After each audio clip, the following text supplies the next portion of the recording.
K-3 was the Soviet Union's first nuclear submarine. This submarine conquered the Arctic ice and became a symbol of the USSR's military might during the Cold War.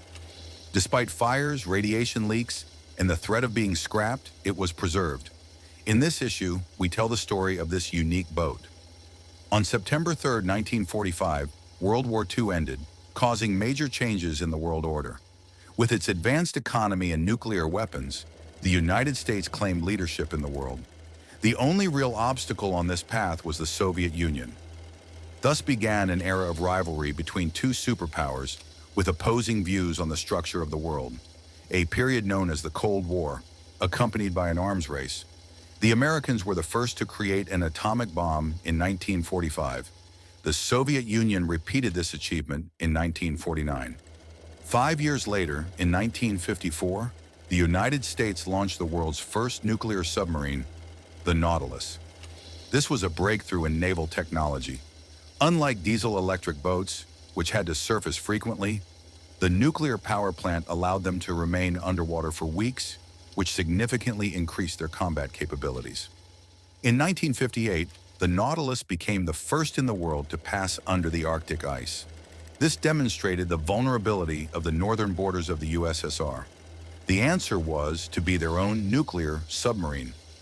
Construction of the first Soviet nuclear submarine, named K-3, began in 1955. Dozens of scientific institutes, design organizations, and factories participated in the development. Vladimir Peregudov was appointed chief designer, and academician Anatoly Alexandrov became the scientific director.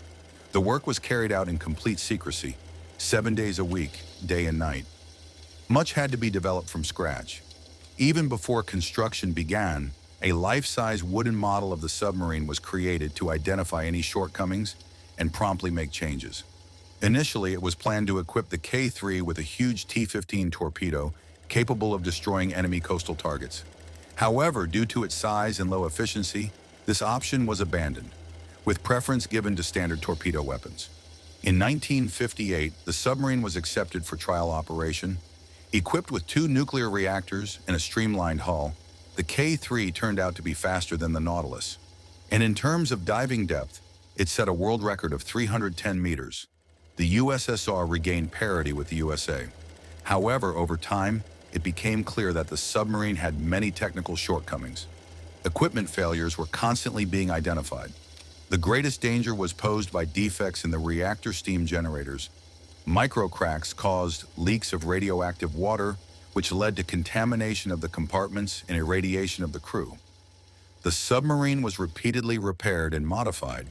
The key achievement was the voyage to the North Pole in July 1962. At the time, it was an event comparable to the first manned spaceflight. Soviet sailors had only a theoretical understanding of the ice conditions and the relief of the Arctic seabed. The acoustician's work was complicated by the fact that the ice reflected the sounds of its own propellers, creating deceptive noises. In addition, navigation under the ice was seriously dangerous. In the event of an accident, it would be impossible to surface and send a distress signal. However, the crew was lucky. K-3 passed through the North Pole twice and surfaced in a hole surrounded by ice. The sailors hoisted the Soviet flag on the ice floes and took photographs. Submarine commander Lev Zhiltsov, expedition leader Alexander Petelin, and mechanical engineer Rurik Timofeyev were awarded the title of Hero of the Soviet Union.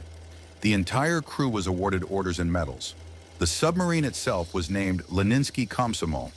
For the Soviet Navy, this was not only a technological triumph, but also an important demonstration of force in the context of the Cold War. The K-3 voyage showed that the USSR was capable of defending its interests in the Arctic.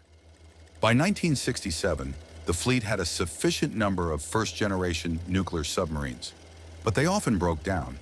The second generation was only undergoing testing.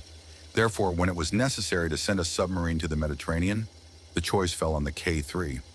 Due to a 3-day delay in going to sea, the submarine had to go at an increased speed, which put an additional load on the mechanisms.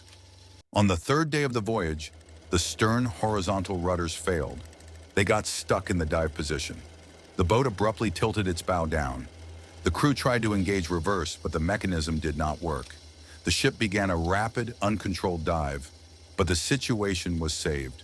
The main ballast tanks were urgently purged with air, and the boat surfaced. After almost 2 months of patrolling, the submarine was ordered to return. On September 8, 1967, at a depth of 80 meters in the Norwegian Sea, a strong fire broke out in the first compartment.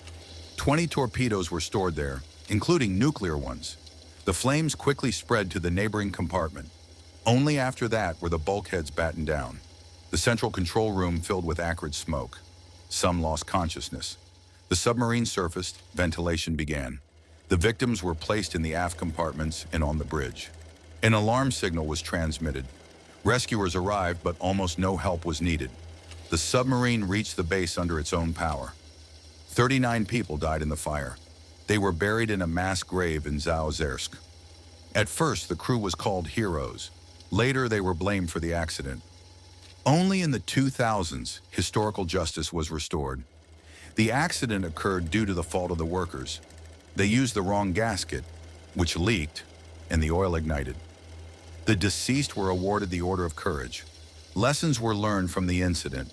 The working fluid was replaced with a non-flammable one, and the fire extinguishing system was improved. K-3 was repaired and continued to serve for almost 3 decades. After decommissioning, the submarine was under threat of being scrapped for a long time. The military, scientists, engineers, and the public advocated for its preservation as a monument. The issue was being resolved for decades due to a lack of funds. Only in 2020 was it decided that K-3 would become the central exhibit of the new Museum of Naval Glory in Kronstadt. The boat had to be delivered from Snezhnogorsk to St. Petersburg by sea, canal, and Lake Ladoga, a journey of about 2,000 kilometers. This unique operation was carried out with the help of the floating dock Sviaga. The submarine barely fit on it. In the locks of the White Sea Canal, the distance between the sides of the dock and the walls was only 10 centimeters. The boat reached St. Petersburg. The hull of the K-3 suffered from corrosion. It was repaired at the Kronstadt Marine Plant. Then the hull was cut up and delivered in 2 parts by land to the museum building. Along the way, hundreds of urban structures were dismantled. Signs, curbs, lanterns. The journey took 5 days. At the museum, the parts of the boat were reconnected, painted, and put in order. In 2023, the exhibition was opened. The K-3 became a symbol of the power of Soviet science and the feat of sailors.